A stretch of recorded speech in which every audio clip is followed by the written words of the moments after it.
Primera parte. Los Viracochas. El contrato. Para servir a su Majestad en el descubrimiento y población y pacificación de la Mar del Sur, firmaron un contrato en Panamá el 20 de mayo de 1524 el padre Hernando de Luque, Francisco Pizarro y Diego de Almagro. A fines de ese mismo año partió la primera expedición, la cual fracasó.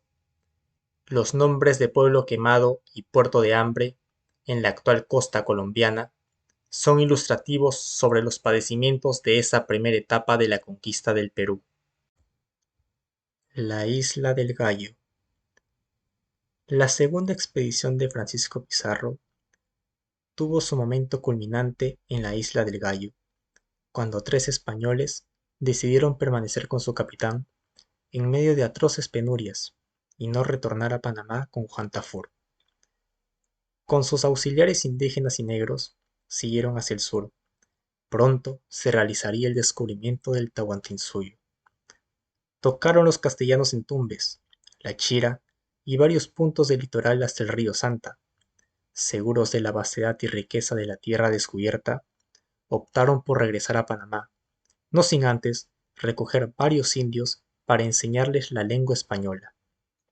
Uno de estos será más tarde personaje esencial de la conquista del Perú, Felipillo el Tayán. Aquellos desembarcos fugaces de los españoles en el litoral incaico, demostrando fingida gentileza, en medio de regalos y festines, con pacíficos disparos de arcabuz y airosas pruebas de corceles, fueron los que crearon la leyenda de los Viracochas. Provocaron el renacimiento de aquel mito de seres misteriosos que surgían y desaparecían en el mar. Para los indios, esas visitas fueron mágicas, a todas luces. Visitas, además, confusas, que solo vieron unos pocos aquí y allá. Visitas, cosa extraña para ellos, que de repente dejaron de producirse. Idos los cristianos, la leyenda creció al amparo de los sentimientos míticos de los indígenas. Es por eso que, muchos años después, al retornar los castellanos, su presencia fue considerada como algo sobrenatural por gran parte de la población incaica y, especialmente, por la dinastía legítima del Cusco. Como los funcionarios reales obstaculizaban la empresa en Panamá, Francisco Pizarro decidió viajar a España. Allí firmó las capitulaciones de Toledo con la reina el 26 de julio de 1529.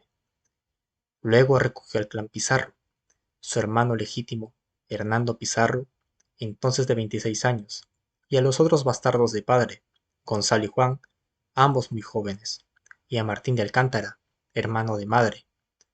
Asimismo, vino Pedro Pizarro, niño aún, quien sería su paje y más tarde soldado y cronista de la conquista del imperio de los incas. Luego llegarían al Perú los hermanos de madre de Juan y Gonzalo. Finalmente, figuran otros deudos lejanos, como Diego Pizarro, Cristóbal Pizarro, Martín Pizarro y Juan Pizarro de Orellana. El tercer viaje, 1531. Fue el definitivo, tras marchas penosas a lo largo de la costa septentrional, por manglares, cubiertos de pantanos y malezas, y plagados de verrugas, los conquistadores, alentados indesmayablemente por Francisco Pizarro, llegaron frente a Puná. Esta isla será el primer punto de contacto con el Tahuantinsuyo.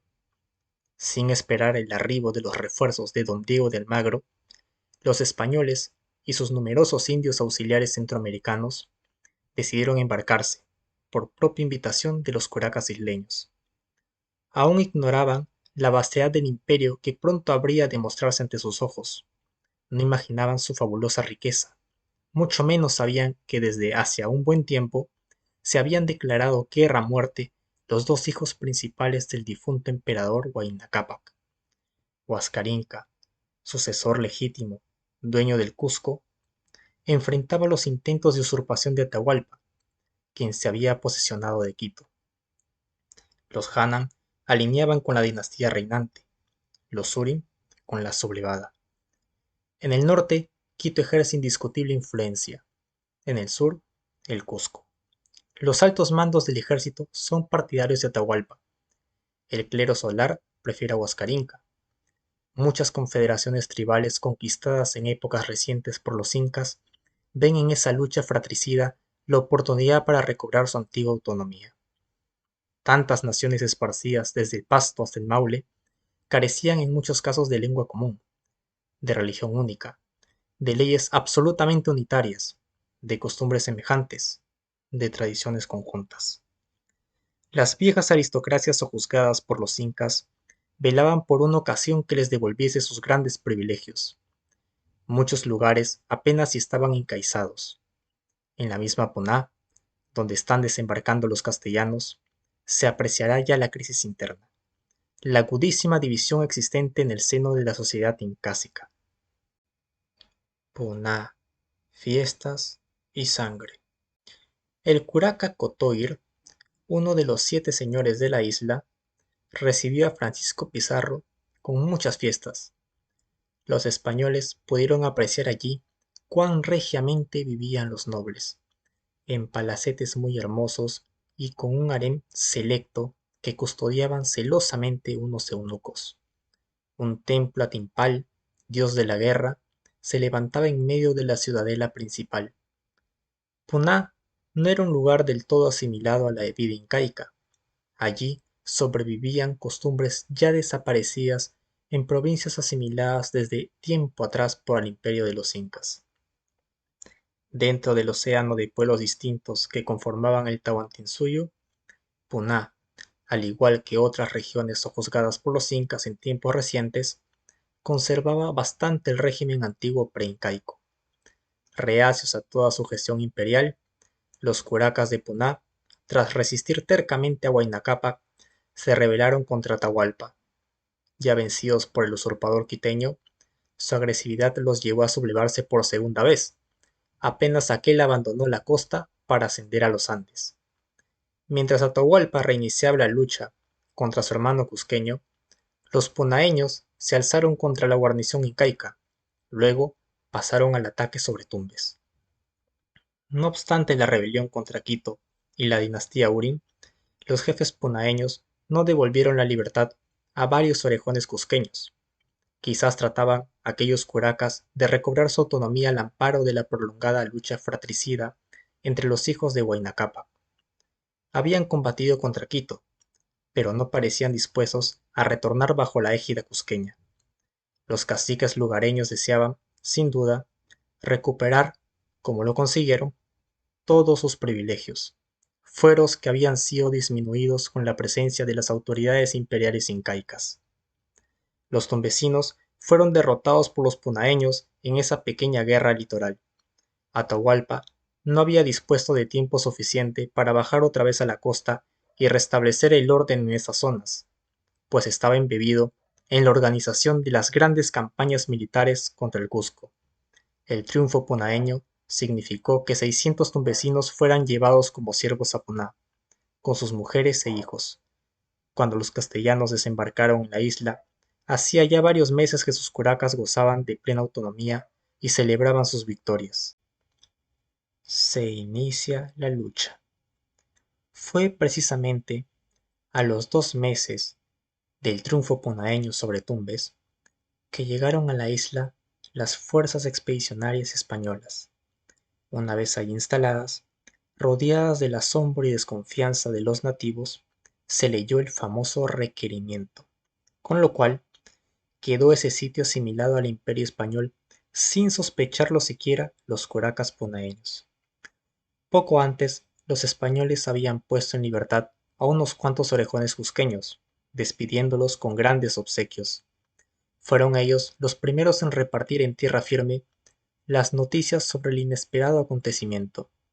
Puede creerse que esos orejones fueron capturados y muertos por las huestes de Atahualpa, pues, que se sepa, no llegaron al Cusco, pero alcanzaron sí a propagar extrañas nuevas sobre el retorno de los seres misteriosos que salían del mar emergidos de la espuma de las aguas.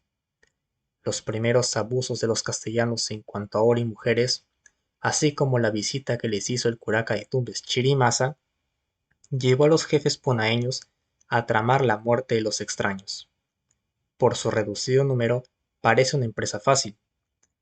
Fue así como una mañana avanzó confiado mucho número de indios, todos con sus armas y atabales y otros instrumentos que traen en sus guerras. Otros, con mucha música, desembarcaron desde sus balsas de guerra. Una espantosa carnicería pone rápidamente fin al encuentro, cuando los atacantes, gracias a la sorpresa, habían ya tomado parte del campamento español. La infantería simple de formación ligera se deshace ante el ímpetu de la caballería pesada de los castellanos. En varias embarcaciones, igualmente, 700 flecheros habían intentado saltar las carabelas. Los desdichados no conocían aún el poder de la pólvora y el acero. Son rociados con las ballestas y los arcabuces, mientras los indios auxiliares ayudaban a ponerlos en derrota. Tales desastres no desalentaron a los ponaeños. Retirados a la maleza, prosiguieron una lucha de guerrillas. Vendrán luego 20 días de expediciones punitivas de los castellanos, amparados en sus indios centroamericanos. La liberación de los tombesinos. Para sofocar la resistencia, Francisco Pizarro decide liberar a los esclavos tombesinos. Estos, con su crecido número y su odio a Puná, serán poderoso auxilio. Cieza de León cuenta cómo, amparados por los españoles, saquearon y se vengaron de los de la Puná. Con su socorro, se logra restablecer un orden mínimo en los principales puntos de la isla. Lo último se consigue sobre todo cuando los españoles entregan a los tumbesinos 10 curacas punaeños. Se regocijaron torturándolos, decapitándolos y quemándolos, usos comunes todos en las guerras antiguas. No obstante, en el fondo ha sido difícil dominar a los rebeldes. El valiente Hernando Pizarro, joven hermano del jefe de la conquista, está herido en la rodilla y le han matado su caballo. 4 españoles caen en esos días combatiendo con los punaeños. Varios caballos también mueren a consecuencia de las heridas, sobre todo de las flechas. Francisco Pizarro hace enterrar secretamente a los corceles para que los indios enemigos no se enteren de que pueden ser muertos. Ya en Puná aflora la perdición del Tahuantinsuyo. Indios combaten fieramente contra indios. Mientras tanto, en los Andes, Atahualpa está desorientado. No es religioso, y hasta se lo podía considerar un hereje. No cree en mitos, pero la presencia de los misteriosos seres de ultramar lo desconcierta por completo. No sabía qué actitud adoptar. Se limitó a pedir informes mientras proseguía en su empresa esencial, vencer a su hermano Huascar Inca. Siguió reclutando gente para enviarla hacia el sur. La guerra recrudecerá en las serranías.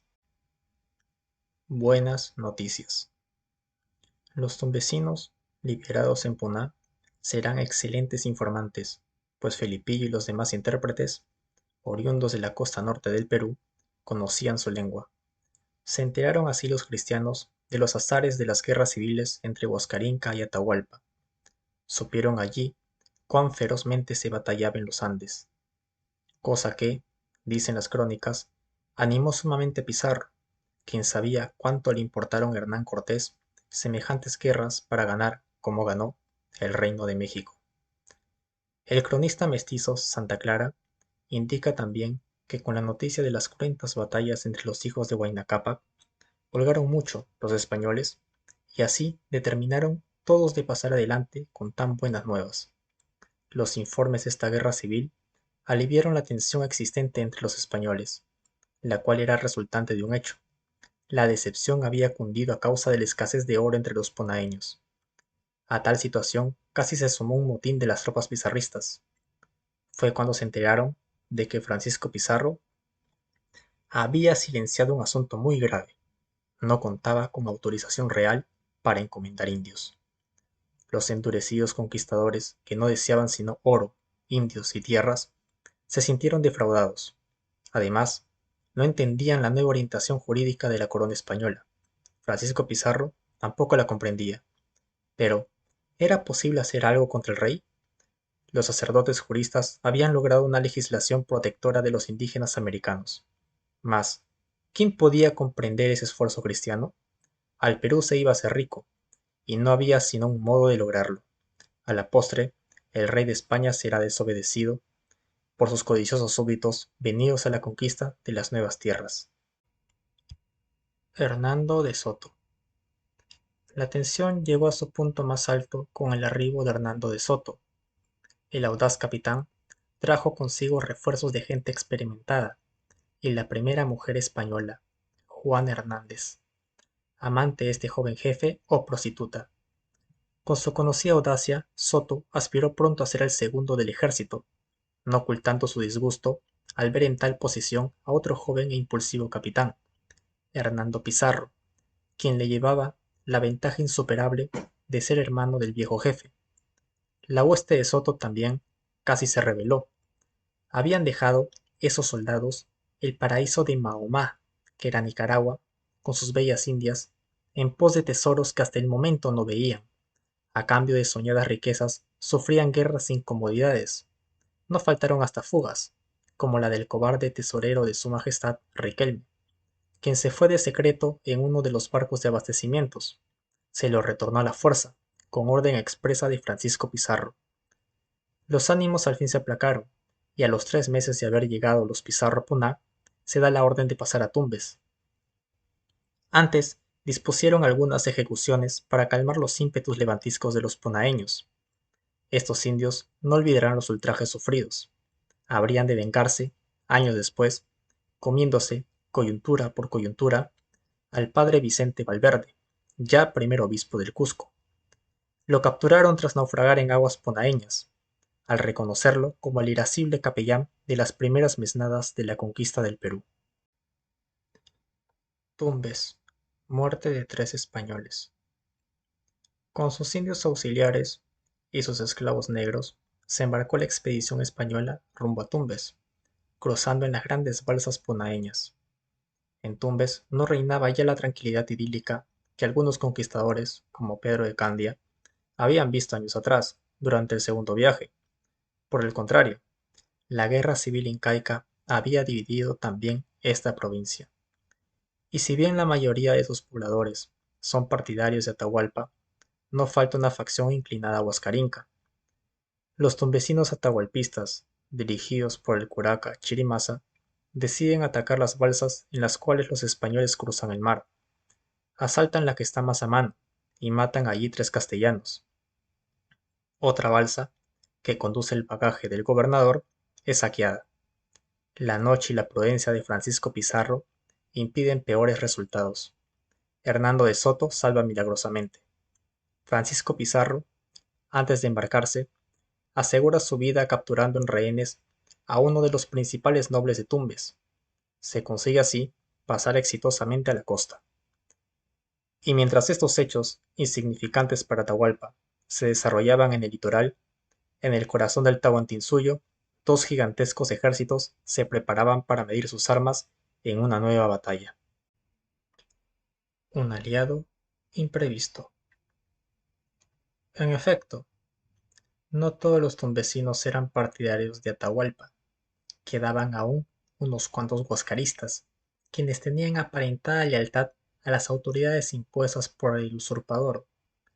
Esos huascaristas no habían gozado hasta aquel momento de ninguna oportunidad de revivir la lucha contra los enemigos de Huascarinca.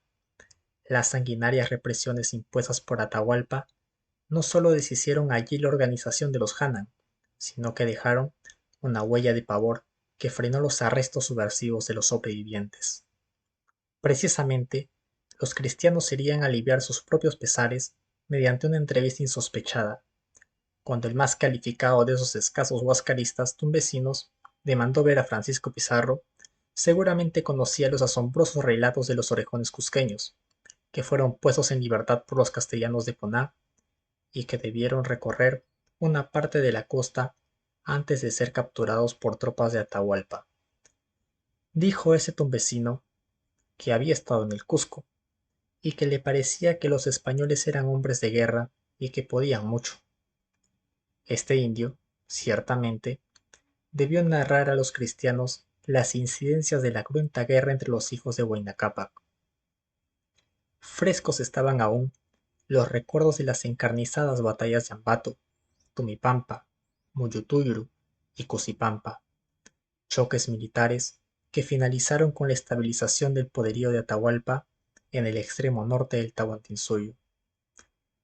Vivías en aquellos días los últimos momentos de la paz de 3 años que siguió a la sangrienta campaña de Cusipampa. Lejos, en las serranías, los Hanan y los Urim alineaban nuevos ejércitos para decidir el destino del imperio de los incas. El importante tumbesino que contó estos sucesos fue, sin duda, uno de los primeros en creer en la divinidad de los viracochas, dioses llegados de ultramar para castigar a quienes intentaban usurpar la corona incaica. Fue por esa razón que dio apoyo a los castellanos en la lucha que tuvieron que emprender contra las reducidas huestes de Chirimasa, el curaca tumbesino partidario de Atahualpa. Para ese tumbesino huascarista, como para todo el bando de los Hanancuscos, los españoles no aparecieron allí como conquistadores del Perú.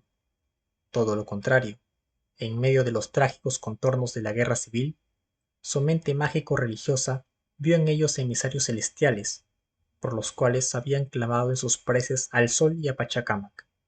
Su aspecto extraño, al lado del caballo, la pólvora, el acero y la carabela, concedió calidad sobrenatural a esos seres misteriosos, cuyo origen nadie podía conocer y ni siquiera intuir.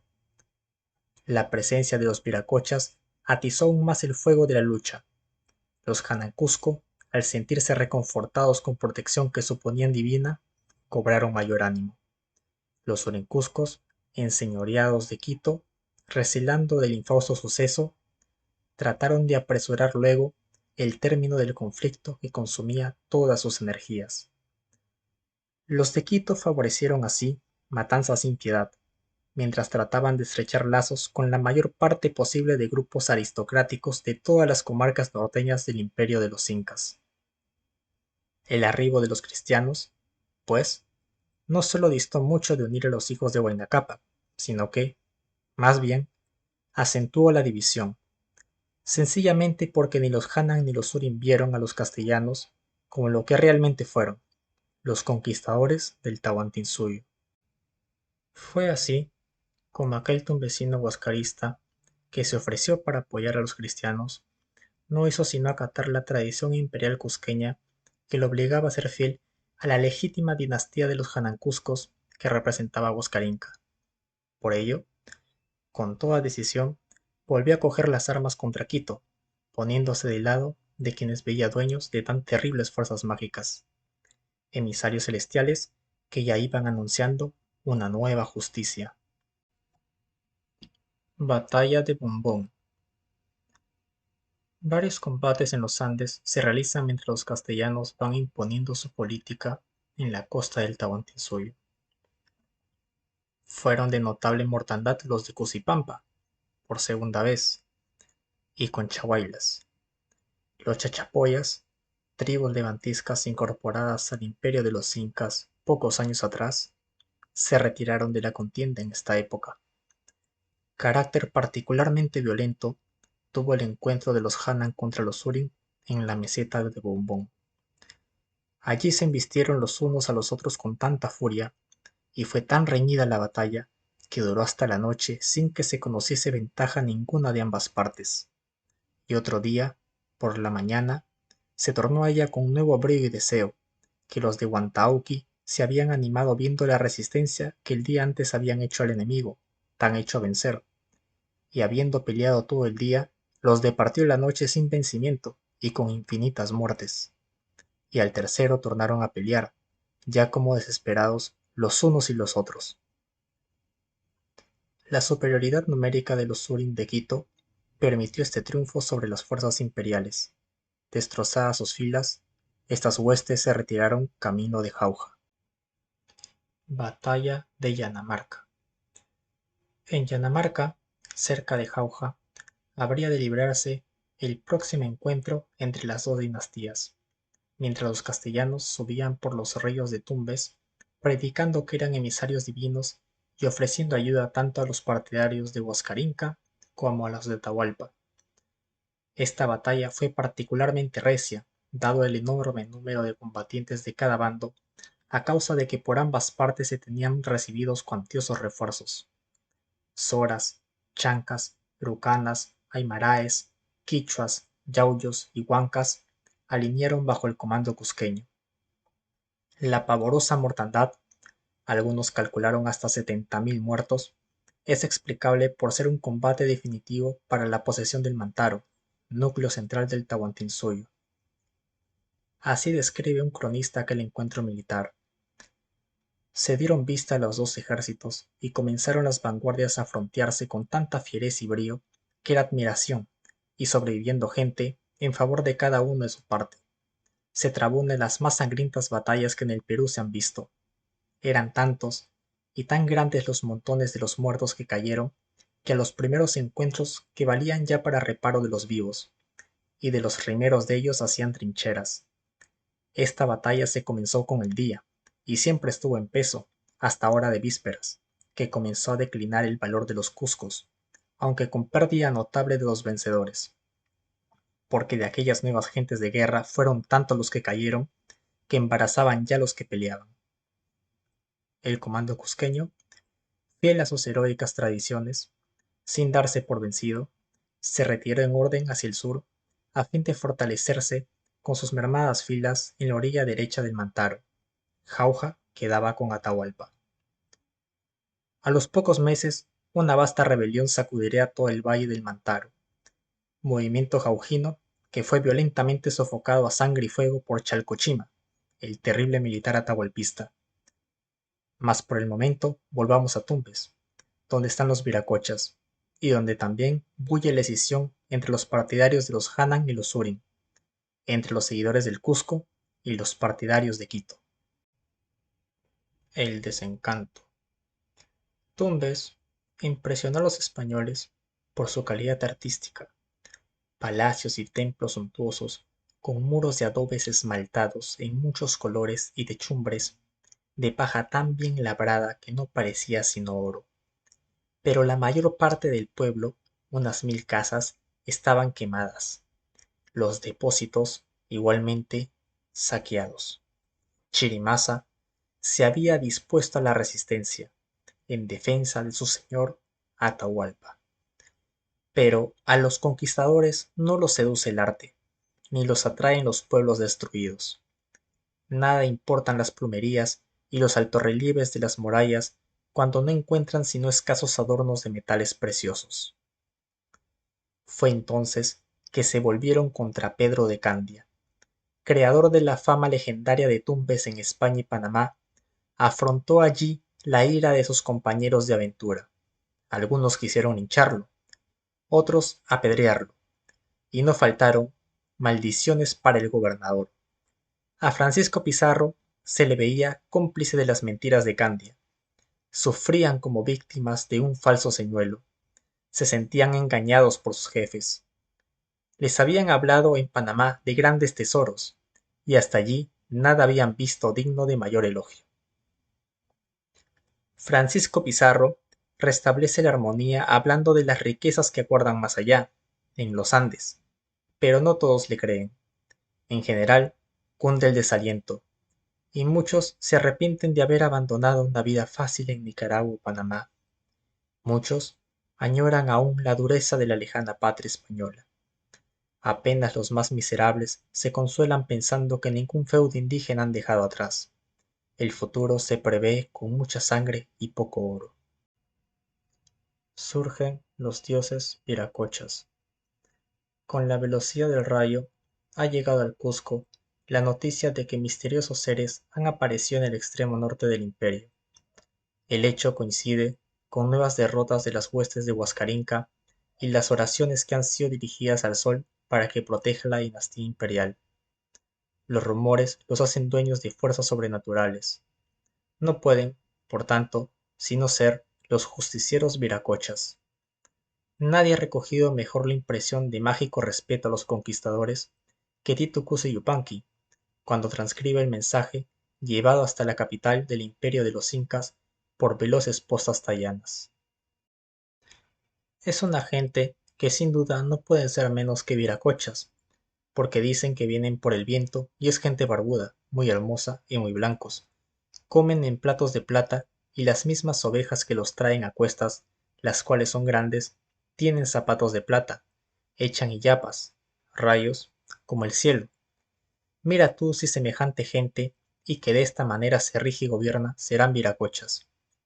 Y aún nosotros los habemos visto, por nuestros ojos, y a solas hablar con paños blancos, y nombrar a algunos de nosotros por nuestros nombres, sin que se lo diga nadie, no más de por mirar el paño que tienen delante, y más que es gente que no se les aparecen sino las manos y la cara, y las ropas que traen son mejores que las tuyas, porque tienen oro y plata, y gente de esta manera y suerte, ¿qué pueden ser sino viracochas? Cieza de León precisa que cuando llegaron estas noticias, alegráronse los janancuscos. Tenían tal acontecimiento por milagro, creían que Dios Todopoderoso, a quien llaman Tixaviracocha, envió del cielo a aquellos hijos suyos para que libraran a Huascarinca y lo restituyesen en el trono. El erudito jesuita Bernabé Cobo, cronista enciclopédico, confirmará después estas tesis apuntando que el nombre de Viracochas a los españoles nos pusieron solo los vecinos del Cusco y aficionados a Huáscar. Joseph de Acosta cree que la versión se propagó rápidamente por haber aparecido los cristianos poco después de grandes invocaciones a las divinidades imperiales, demandando justicia contra el usurpador quiteño, tesis que comparte Juan Polo de Ondegardo. Van y vienen, entonces, mensajeros secretos del Cusco para observar los viracochas. Al poco tiempo, nadie dudará ya en la capital del origen divino de los extraños seres salidos del mar. Renace la esperanza y Huascarín oficializa el nombre de Viracochas. Cunde entonces fuerte optimismo, aguardándose que el rebelde usurpador Atahualpa caiga pronto aniquilado por esos dioses misteriosos. Presionado por la rebeldía de esos ejércitos del norte, que alinearon todos con Atahualpa, Huascarinca decidió enviar de inmediato una comitiva para rendir pleitesía a los viracochas y rogar su decisiva intervención.